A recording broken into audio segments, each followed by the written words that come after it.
7ই December Magura মুক্ত দিবস উপলক্ষে র্যালি ও আলোচনা সভা অনুষ্ঠিত।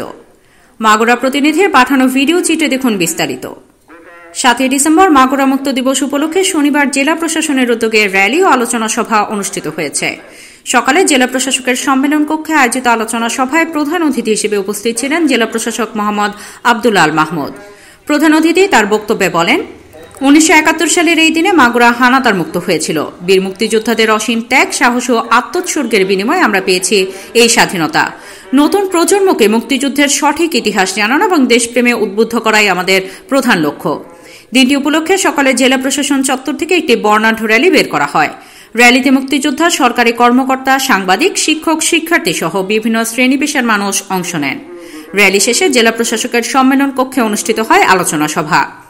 সভায় বক্তারা 7ই ডিসেম্বর মাগুরা মুক্ত দিবসের ইতিহাস, মুক্তিযোদ্ধাদের ভূমিকা, তৎকালীন যুদ্ধ পরিস্থিতি এবং স্বাধীন বাংলাদেশ বিনির্মাণে মাগুরাবাসীর অবদান তুলে ধরেন। অনুষ্ঠানে আরও উপস্থিত ছিলেন অতিরিক্ত জেলা প্রশাসকগণ, বিভিন্ন দপ্তরের কর্মকর্তা সহ সামাজিক, সাংস্কৃতিক ও রাজনৈতিক সংগঠনের প্রতিনিধিরা।